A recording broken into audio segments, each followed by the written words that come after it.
Welcome to the Startup of the Year podcast, where each episode we showcase exciting new companies from around the world. This podcast is produced by Established, creators of the Startup of the Year program. Established is focused on helping organizations with their innovation, startup, and communication strategies. Thank you to our podcast sponsor, Silicon Valley Bank. Hello, everybody. It's Frank Gruber, and it's episode 8 of the Startup of the Year podcast. We're back again.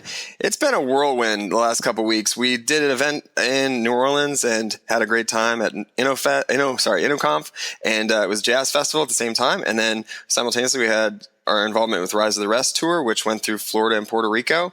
And then we rolled into more events in Las Vegas with SALT conference, and now we're back and regrouping and licking our collective wounds. But we want to talk about what happened in the last week and a half, 2 weeks, and today we're going to be talking all about the Rise of the Rest tour, which went through Orlando, Space Coast, Tampa, Miami, and Puerto Rico. And today we've got our standard group of hosts. We've got our Jen Consavo and Rich Malloy and Lori Teal. How's everybody doing today? Hello. We're above standard. Your expert hosts. Yeah. Exactly. So this is your music, so you can enjoy that. Do you like it? Okay, we'll let it play out a little bit. All right, so today we're going to be talking about everything that's been going on, but also wanted to remind everyone our Startup of the Year program is going to be the application process is wrapping up soon. So if you're a startup and you still want to apply, you can. You can go to our site, startupofyear.com, or you can go to soty.link/APPLY19. So that's soty.link/apply19. How are we doing on applications, everyone? We're feeling good? We're getting some good startups? Amazing startups. There's been some great ones. It's going to be really hard to narrow it down. And from everywhere, from all across the globe. It's amazing to see where they're coming from. Yeah. And, the thing is, we do use that process, right? We have an online process that helps us, indicate which companies should go on, and we'll have 100 companies at our summit out in Memphis. So that's coming up in October. So mark your calendars if you want to come hang with us in Memphis. We also we've covered the SVB Startup Outlook report before. If you didn't get a chance to download it yet, there's some really great information about the landscape of startups and what's going on in startup land. And we had a whole episode about it previously, so you can go listen to that and learn more. But if you want to check it out, you can still go to soty.link/SVB19 and download that and read it to your delight. All right, we're going to dive in, though. And before we get started, I think it makes a lot of sense for us to hear from somebody that got this rolling to begin with. He actually got us all online, and we all have interacted with him in some way. 3 of us have all worked for AOL, and obviously, Rich, you've probably used AOL. So we're excited that we're continuing to work and support the Rise of the Rest tour and everything that Steve Case is doing. So yeah, we've got Steve Case here. We talked to him recently, and he gave us some insights about what is going on in Startup Land and also what he's doing with the Rise of the Rest. So let's listen in. Frank Gruber here. I'm in Las Vegas at SALT Conference. I'm here with Steve Case, who just got off the Rise of the Rest tour. And he's going to share a little bit more about what he's up to and give us some insights about the tour and just everything they're doing with Rise of the Rest. So, Steve, how are you? Great to be with you, Frank. I'm doing well. So can you share, what, you just got off the tour. This is Tour 8. Right. 40 cities down now, 40 investments. Give us just an update overall. What's Rise of the Rest for those of the people that don't know necessarily what you guys have been up to? No, it has been great. We started this almost 5 years ago, and as you say, we've done 8 tours over 40 cities. We've actually made it more than 100 investments. We invest in one who wins the pitch competition in each city, but we also meet other companies, and we make other investments. So there's now over 100 investments in more than 60 cities, I think 35 states. And what we're seeing is remarkable entrepreneurs building great companies that are just a little bit off the beaten track, so don't get the attention of the media, often don't get the attention from the coastal venture capitalists, and that's what we're trying to change. And Rise of the Rest really is about shining a spotlight on those entrepreneurs and doing what we can to help build up and strengthen the startup communities all across the country. So there can be entrepreneurship everywhere and job creation everywhere, not just in a few places on the coast. So can you share what kinds of companies you're looking for when you're looking at the different startups that are part of the tour? Well, Revolution has multiple groups, and one focuses on venture stage, one on growth stage. Rise the Rest is really more on the seed stage. So these are early stage companies, and we are focused on, in the case of Rise the Rest, on place. So we are not focused on specific sectors. We've invested in all kinds of different enterprise software and food tech and space tech and all kinds of things. So we're really looking for great entrepreneurs doing great things, just in places where most people are not paying attention. Right. And can you share some of the most memorable things from this last tour? So you went through 3 cities in Florida and Puerto Rico. What's your kind of biggest, most memorable things that happened along the tour? Well, some macro things. Florida obviously is an important state. It's the 3rd largest state in the country, but it only gets 1.3% of venture capital. By comparison, California gets more than 50% of venture capital. So it just shows you the problem we're trying to address. But in the different city, we started in Orlando, which of course is known for Disney World, but also Electronic Arts has more than 1,000 employees. There are a lot of things happening around interactive entertainment, a lot of startups in that sector. Then we went to the Space Coast, which 50 years ago kind of helped launch Apollo 11, and has obviously been known for a lot of innovation. And we're excited to see some of the bigger space companies like SpaceX and Blue Origin were there, but also dozens of startups focusing on space. And we're in Tampa St. Pete, which is doing some interesting things in a variety of sectors, fintech being one of them. Then we went to Miami, which is also looking at a variety of different sectors. It's a really more diverse, inclusive innovation community than we see in many parts of the country. And then we got on a plane and went to San Juan, Puerto Rico, which is obviously known for some of the challenges of late, and particularly the hurricane a couple of years ago, but also has a burgeoning startup community. So we wanted to see what was happening there and do what we can to help spotlight it, showcase it, celebrate it, and help it rise further. So the burning question a lot of people may have based off of that is, how did the bus get to Puerto Rico? So maybe we could just answer that question once and for all. I got that question a lot when I was on the tour in Orlando. Just share a little bit.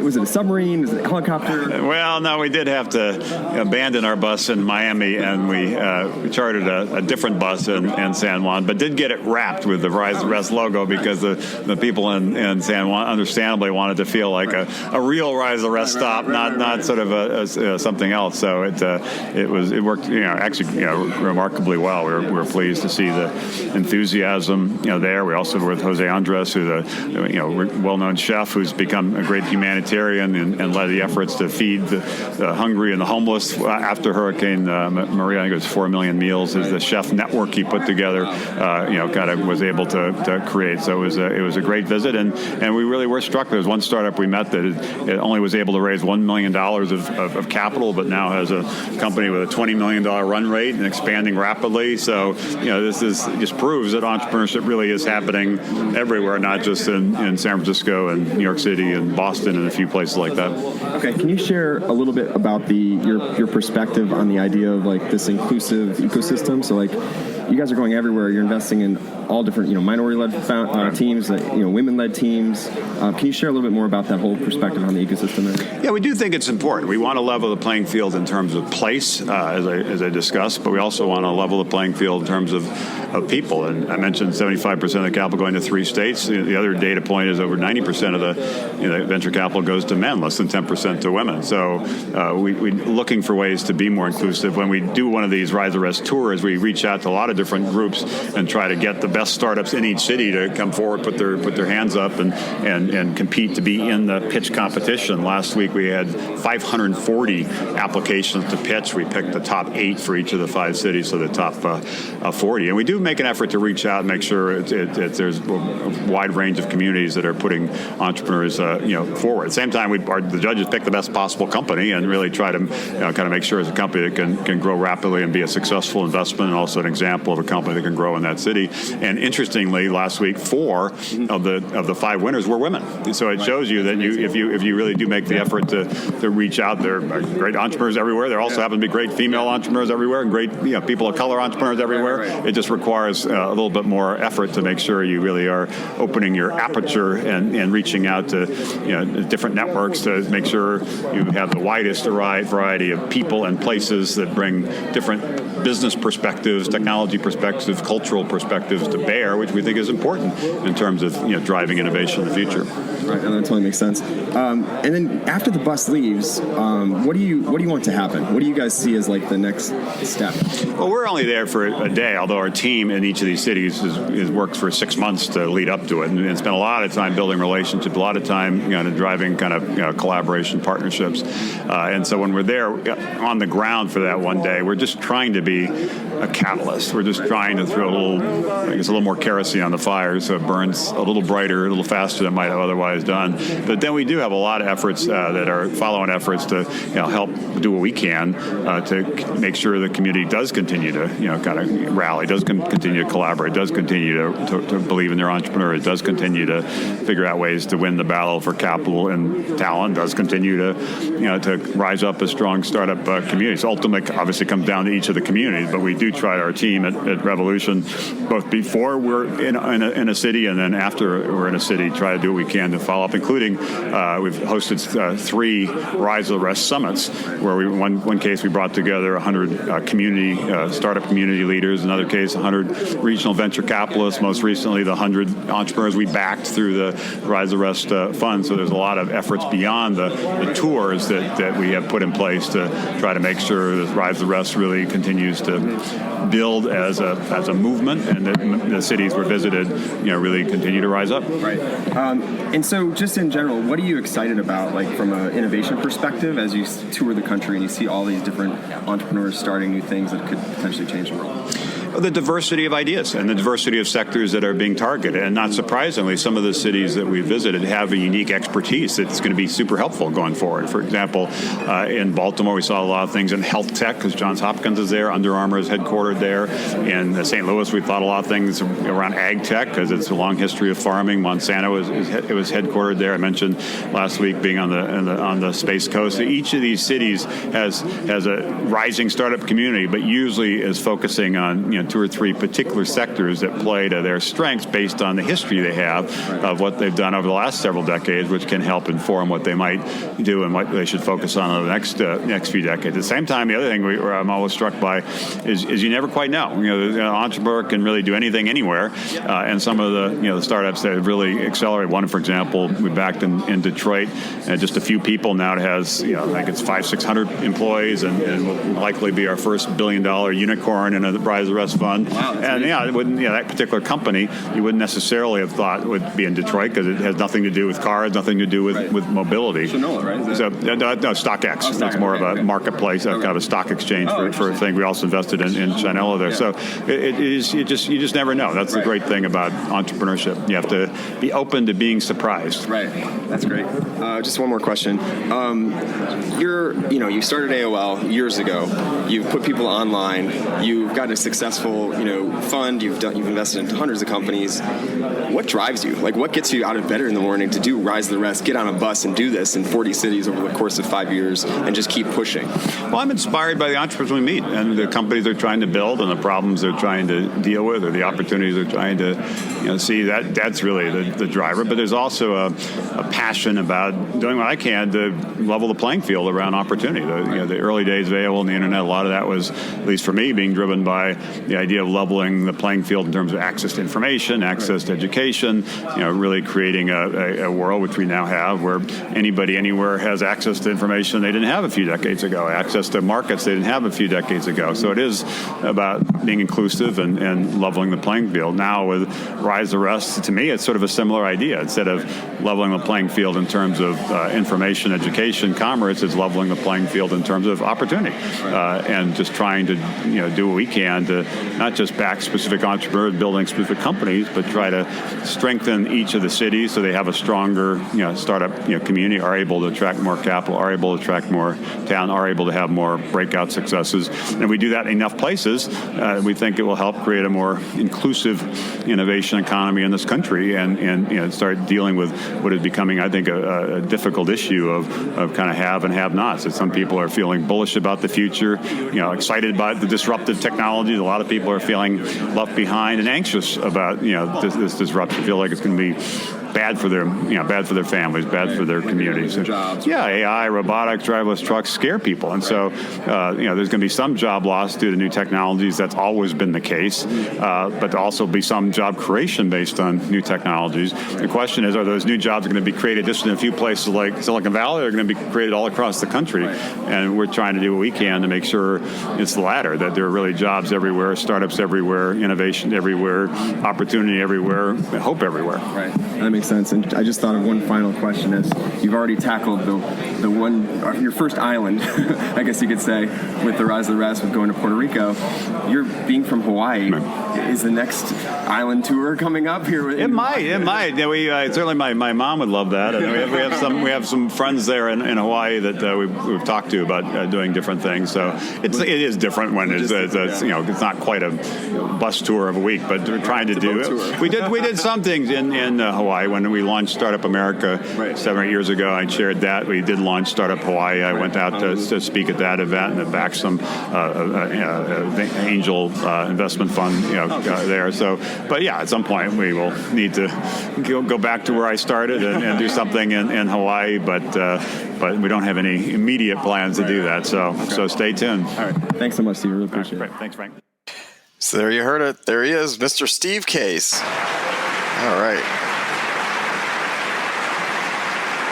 All right, guys. So, any reaction, thoughts, anything? A lot of crowd noise. I was in a conference at SALT conference and in a room with a lot of different people, and it was tough to hear. You did a great job. I'm going to adopt his quote, "Open your aperture." Everyone, when they think about founders and where startups can come from, they need to widen or open up their aperture more and start considering all these interesting places where they might find entrepreneurs. Yeah, I love that, and obviously, Jen, being with your photo background, that's a perfect thing to adopt. As well as Laura, you were working on photos for a while too, I think. A little bit. All right, so let's dive in. We're going to go through each city that they went through, and actually one is just more like an area because it had to do with space. But we're going to go through Orlando, Space Coast, Tampa, Miami, and Puerto Rico. And I'll kick it off. We'll go with Orlando first. I was actually in Orlando, rode the bus all day, starting our first stop at, Disney World, one of my favorites. It was a magical place. And I loved it. I mean, it was great. Actually, it's kind of funny. I've been to both parks now, and I was in both parks in a week, which is not something that you necessarily do ever or expected to ever do. Sticker by now. I have 2 T-shirts to prove it. No, that's a true story, actually. But yeah, no, it was really interesting to go and start the day at Disney, and similar to Las Vegas. I'm going to draw a Las Vegas tie here. A lot of the companies that are in Orlando live in the shadow of Disney World because it's one of the bigger things there. And similarly to Las Vegas, everyone lives in the shadow of the Strip, which everyone knows, and that brand. And so it really made sense to start there and kick it off with their president, welcoming us and all that. But it went on to obviously look at other things. And the company that actually won the pitch competition is called Air Health, and it's really interesting company. They really are tackling the fact that there's a lot of different people with respiratory illnesses, and they want to help, especially children with asthma. And they're creating a connected portable nebulizer. So I don't know if you have ever had a situation where you can't breathe, but it's pretty scary. Growing up, I had asthma, and I've had multiple trips to the ER, which not something I like to talk about, but it was very scary and traumatic as a kid when you just can't breathe. And so I know all the little hacks to kind of get yourself to breathe again, like caffeine and other things that help you, but this didn't exist back then. So it obviously struck a chord with me, and actually when I saw their pitch, I immediately thought, wow, this could change the world. So to dive in, they are they won their pitch, obviously, but they're founded by Stacy Ruth, who did the pitch, as well as Jason Eichenholz and Scott Ferris. Stacy did the pitch on the stage. She's their CEO and co-founder, and she spent months basically perfecting that pitch. She, pitched at like MedTech Innovators and took first place at the Rollins business plan competition and a couple others to kind of continue to try to figure out what's the best way to explain this problem. And she did a really great job. So I think the way that she explained it, she obviously showed the fact that there's a lot of kids that struggle with this, and their whole mission is to reduce asthma attacks for the 29 million wheezing kids out there. And right now, the current solution is go to the ER or get a nebulizer, which is about the size of like a laptop computer, kind of scary for kids to use. They're trying to create something that's the size of an iPhone or less, and is connected to the cloud and all that. So it allows you to have a little bit more information around what you're doing. So pretty impressed with what they're doing and their mission. And it just was something that I really liked. So good for them. They're if you want to check them out, you can look at Air Health. So it's actually AIRE.health. So they're using the .health extension. So you can go check them out there and learn more about what they're up to. They did take the prize and obviously did a great job. And here's their announcement. But the winner of the Orlando pitch competition is Air Health. Pretty exciting. So, anybody want to share anything or thoughts about it? I had a quick question on where they were at traction-wise. Like, what were their numbers? How early are they? Or just a little bit more on how they're pretty early still. Yeah, they're still getting going. I don't have their deck, unfortunately, in front of me, but it was pretty impressive what they were doing. And, the fact they already have this device, and a lot of times it's, prototypes phase, and it seems like they're a little bit further along with the device and getting approvals and everything to be able to ship. Okay. So I think that's what caught people's attention, and that's why I think they won. Potential for sure. Okay. Yeah. I mean, it reminded me a lot of some of the other companies we've seen recently at our startup of the year, where they've got to jump through a lot more hoops because it's health related, but they already are way further along and have the right team in place and the right message, and they're attacking it from the right angle. So I think that's what I was impressed about. And obviously, we had some of our other companies that were alums from some of our other events pitching at this particular stop, and whatnot. And still felt like Air Health did a great job and deserved it. Congrats to them. Yeah. So, any other thoughts? Nope. No? Okay. Moving on along, we're going to the Space Coast, which is basically Cape Canaveral and that whole area. And they, the bus went on over there and rallied all the folks working on different things. It could be for everything from SpaceX to Blue Origin and others that Steve mentioned, but also brought companies not just from the area. So unlike the other stops, the companies were from the region. The Space Coast particular stop is the first time that they did a situation where they actually brought companies from all over, because it's such a specific kind of technology that not everyone working on things in Space Coast is working on this kind of thing. So the company that actually won there was Atomos, and they're from Denver, Colorado, which is where we've got our live reporter, Rich Malloy, on the scene. Are you live outside somewhere? Are you outside their office? I'm live. Okay, I'm perfect. Live. We're recording in front of a live studio audience. Right. If you didn't hear the applause for Steve before. Yeah, it was crazy. Yeah. All right, go ahead, Rich. Take it away. So Atomos is building, as they say, the railroad of space, using high-powered electric propulsion space tugs to move satellites to any orbit beyond low Earth orbit. So let's break that down, what that means. Let's say that the established team all wants to launch their own satellites. So we've got Lori, Jen, Frank, and Rich all want to launch satellites. We have to wait in line for a single rocket to take our single satellite up into space in order to put it in our own orbit, because they need to calculate where it's launched, when it's launched, and what orbit it goes into. And everybody gets different orbits.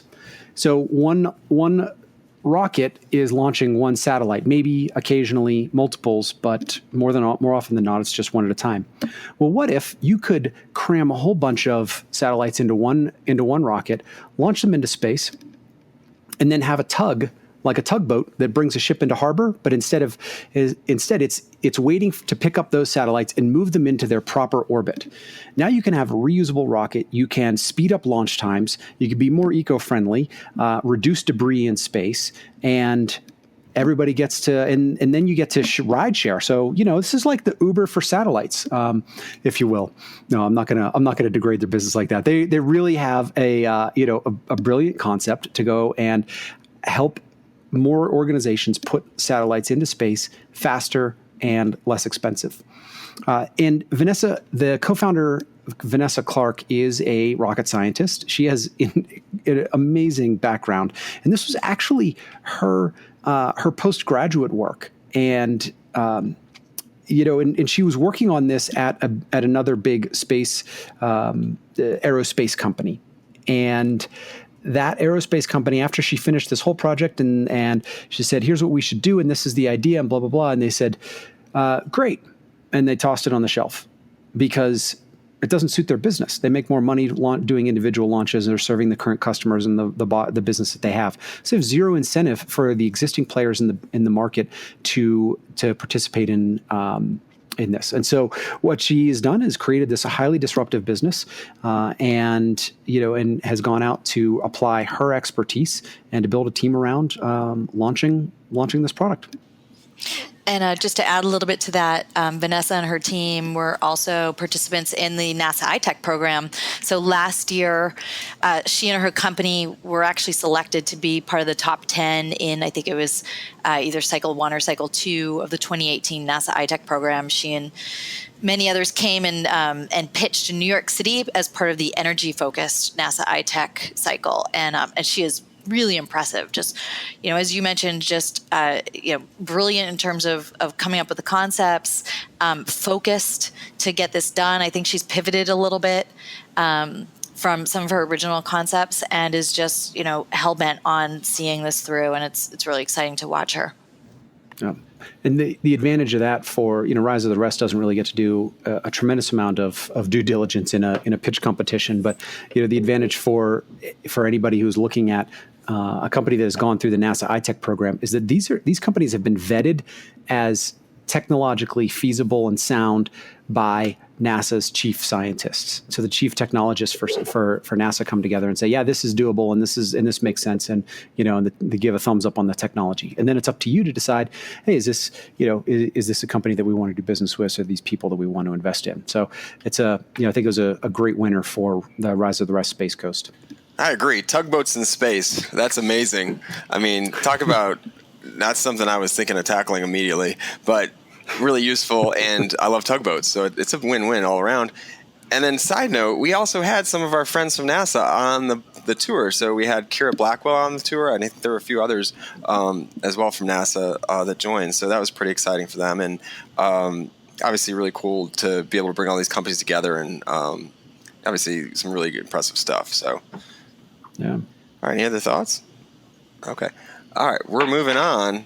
We're moving on to Tampa, and we've got some friends in Tampa. So they were the host for this stop. Our friends at Embark Collective were one of the hosts, and Jeff Vinnick, who's backs and supports that local ecosystem and growing it, including supporting and the creation of Embark Collective, is an LP in the Rise of the Rest Fund. And so they're, obviously we're a great city, and he did the fireside chat there with Steve Case.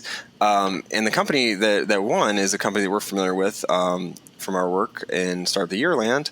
And it's sorry, it's not Embark. It's Emertech, which was part of our, which event was it? Somebody jump in. South by Southwest.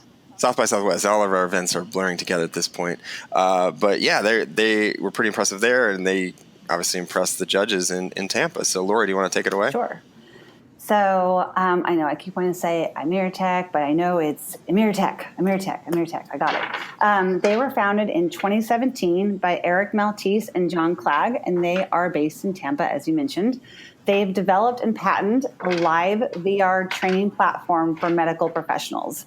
It provides a fully immersive 3D experience where physicians can virtually observe and be trained on medical procedures in real time, no matter where they're located. That's key, no matter where they're located. So what's unique about Emertech is that they do all the heavy lifting when it comes to the training experience. Others in this space are using production teams, which slows down the process and drives up the cost. So what their software allows is for anyone to create real-time content in under 200 milliseconds, and then they do all the heavy lifting on the back end to churn that content and provide it on the production side. So their software elevates up the VR experiences by also allowing for the same stream to be manipulated in different ways, ultimately creating a unique experience for every user. So, for example, key personnel can instantly immerse themselves in a situation to provide support or instruction or just observe. It's quite remarkable, actually, what this startup has created. So, to provide a little background on why this is so important and why it matters, is a brief snapshot of what I was looking at today with some numbers. What most people may not know is that the way physicians are trained today has not changed in over 200 years. It's kind of a problem, creating vast inefficiencies for physicians and medical device companies. So some of the numbers that got my attention by the World Health Organization, to put things in perspective, is there are 5 billion people without access to safe and affordable surgery. This problem is responsible for 19 times more deaths than AIDS and tuberculosis combined. So it's pretty astounding how the problem that we have and what we need to do to solve it. It's pretty, that's absolutely terrible. So, and the fact that people haven't been trained, that's sad. So we need to double the number of trained physicians by 2030 to solve this problem. And this is only possible by companies like Ameritech disrupting the way physicians train and by increasing access to real-time, real-life training procedures without having to be there in person. So they've had a vision to solve this problem, and the team is motivated by lives they can save along the way. So they were, like you mentioned, recently featured as one of our startups at South by, and also recently won the Rise of the Rest competition. And on top of all of that, they just announced that they have a pilot program to help train 3,000 doctors. So that's pretty cool. And then just to finish up, because I always like founder time, a little background on these guys.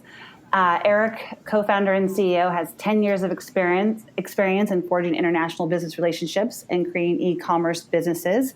And Frank, I think you'll like this part. I was reminded by his entrepreneurial spirit, kicked in at 14 years of age when he started his first venture because there was no ice cream trucks in his hometown of Manchester, New Hampshire. Wow. So he went out awesome. and decided to find a neighboring state that had an ice cream truck. And he generated as much as $5K a day at 14 years of age and made $30K on 4th of July. Wow. That's a lot of ice cream. Yeah. That's awesome. He went on to serve in the Marine Corps and was selected specifically to help the augmented process with the White House and POTUS security during George W. Bush's time in office as well.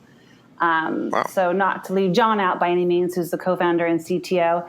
He's a full stack developer with tons of experience. And 7 years ago, he was inspired by the having access to the developer kit from the Oculus Kickstarter campaign, the headset, and knew it was more than just a hobby, and left his high-paying salary to start Ameritech. And he instinctively knew that the VR was going to be much more than video games and cheap experiences, and joined forces with John to really make the world a better place. And a note out to our daily deal, which they were also featured on, is back in January, they started actively raising a round and probably are still looking to finish out that round. Just if anyone wants any more information, please check it out. And that's great. No, I love it. I love that they're doing something really useful with VR. Mm-hmm. It's not just for gaming or some other things I could think it could be used for. Mm-hmm. So yeah, no, it's really great, and obviously they're moving ahead. So all right. So next up, unless anybody has anything to add, we're going to go to Miami. Welcome to Miami. And who's taking this one? Jen, you're going to talk about Zendu, right? Yes. All right. So taking it back to basics here, we are looking at sort of back office services. So a lot of us who start companies, one of the biggest challenges is finding time and resources for all the accounting, for the bookkeeping, for keeping all of those things straight. And the founders of Zendu, Lil Roberts and Stephen Gelly, they were both serial entrepreneurs. They understood that this was a challenging area and that the industry was really ripe for change. And so they kind of took, instead of going the typical quick QuickBooks route, they started working with Xero, and they created this entire service around it. So it's a cloud-based flat rate monthly subscription service that takes care of your bookkeeping and your accounting. And it's really geared towards small and medium-sized businesses, but primarily for smaller companies with like 20 employees or less. It's really affordable. It's, compare it to a lot of your typical bookkeeping services where you're paying hundreds of dollars a month. This starts at $95 a month and goes up from there. And they have a bunch of other add-on services if you want them to do your full-on taxes or other types of support. So it's, this kind of thing it never feels as sexy as some of the other startups that we talk about, but it's so important and it's so necessary, and it's such a huge opportunity. I think one of their competitors that comes to mind is inaugural. And to me, when Jessica Ma, the founder of inaugural, came out with that product, it was really revolutionary. It was like, wow, somebody can actually help and cares about small businesses, and really wants to go out and help entrepreneurs with a service like this. And it's exciting to see now, more players in this space like Zendu. It's one of those things that no one wants to talk about, but it's super important, right? Like back office and some of these things that they're doing are, making things better for businesses. And I think it's really impressive, and it makes sense why they would win, because you know what the standard is, right? Well, and I can tell you firsthand because I'm the one who's done it for our companies, over the past 10 years. It's challenging from a time perspective. We've mostly worked with people, with actual local bookkeepers and stuff. But the idea of having something online where you're still working with experts at a fraction of the cost is really compelling. And for these folks, it's not just about making it convenient. They're actually trying to innovate on it by making it faster than you would ever expect someone else to actually bring you your monthly reports, help you with your understanding your cash flow, lots of different things. So again, not super sexy, but anyone who's starting and to build a business should start thinking about these types of services and using them early on to keep yourself organized. Unsexy businesses are the best. They really are. And there's so much, they're the ones who end up being really profitable. Yeah, totally. Absolutely. Totally agree. Richest Awesome. quote of the So, day. unsexy businesses are the best. Don't have a sound effect for that. But we are moving on to Puerto Rico, where they took a different bus, but I guess you heard from Steve himself, it wasn't a submarine, which was what I thought it was. It was a different bus, and they were in Puerto Rico, and they were joined by Chef Jose Andres, and he was doing a lot, as he mentioned, to help Puerto Rico. And Puerto Rico is actually the whole island. I learned this last week, is an opportunity zone, which means that there's a lot of benefit for folks to invest in real estate and business there. I don't know if you saw articles about this before, though. It also became a haven for crypto. So there were a lot of crypto billionaires moving there and buying things up at cheap, and now obviously living there. And so it's definitely an interesting space. I feel like this is the opportunity to cue the Puerto Rico song, which most of you are familiar with. Right? This rings a bell. It's really fun. I thought it would really get us pumped up and ready to go. Woo-hoo. Yeah. Amped up. I'm right on cue with that amped up music, right? Here it comes. Here it comes. All right. So, Rich, do you want to take it away with, I think it's Bardis Health is the name of it. And it's doing some things to help make it better for doctors and the insured and patients. Absolutely. So Bardis Health streamlines communications between insurers, doctors, and patients. And so they provide a portal and a system for all three to be able to access information and to be able to communicate. Instead of it all being in disparate systems, they can all be in one system where everybody can log in and access the information that they need access to. So the insurance companies get access to their network and to their patients, and the patients get access to their records and have portable medical records, and the doctors get access to all that information, or the providers get access to all that information as well. And so this is a great idea. This is something that is, I think is desperately needed across many different healthcare industries. But how do we do that in the U.S. with mega healthcare corporations and things along those lines? Maybe there's a better opportunity for it in Puerto Rico. Abartis has actually raised over $2 million, including from Parallel 18, which funds Latin American startups, and now with Rise of the Rest, they got a $100,000 investment from them as well. The founders, Lauren and Dole Marie, two women founders. Dole Marie is the CEO, and she has extensive experience. She's got over 10 years experience in health insurance, and so she was a part of. She was a VP of benefits at an insurance agency, and so she brings the domain expertise, sees what the problem is, saw the opportunity to build and create this platform, and they have already signed up 7 insurance companies, 700,000 healthcare providers, and 1.1 million patients that are using the platform.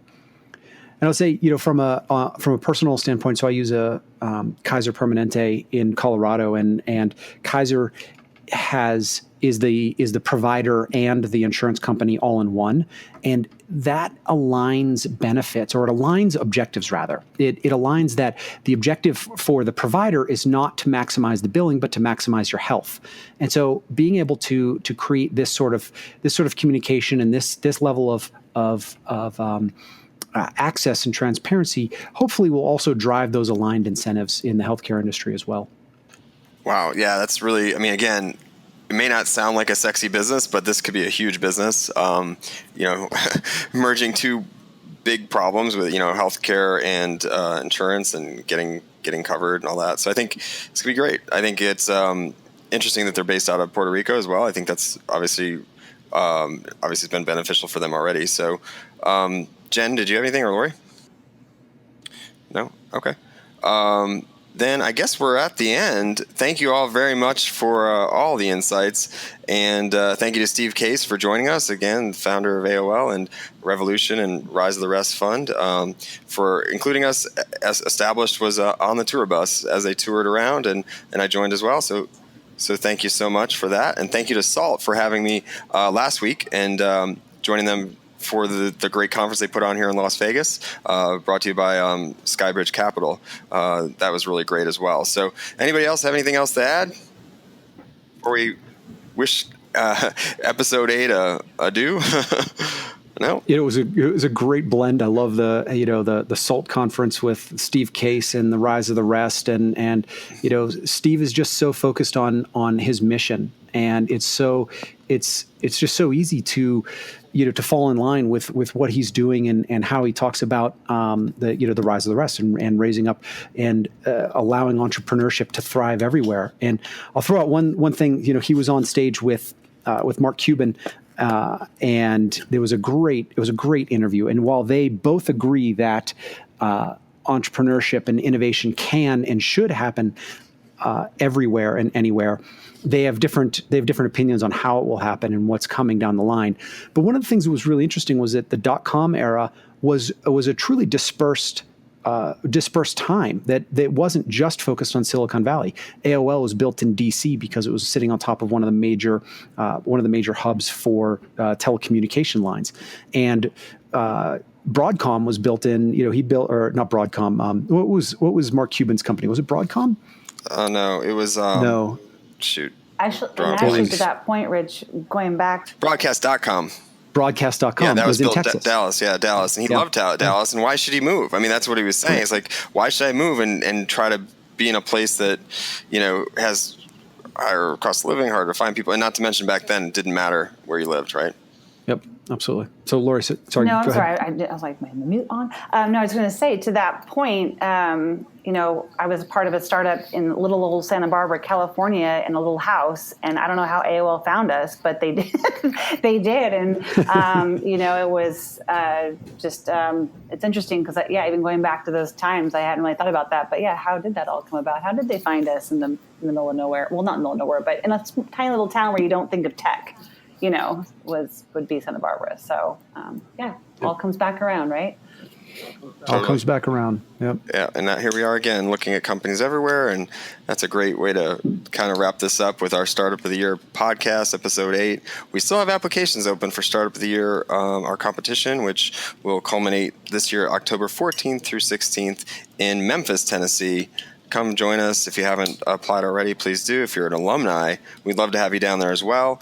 It's a great opportunity for investors and media and corporations. So we'll be sharing more about that soon. But thank you all for listening. Be sure to follow along on our social or online, startupofyear.com or at startupofyear on social. And thank you all again. Hope you all guys all have a great day, and we'll be at this again. This is episode 8. Thanks for listening to the Startup of the Year podcast. Be sure to subscribe, and we'll be back with another episode soon.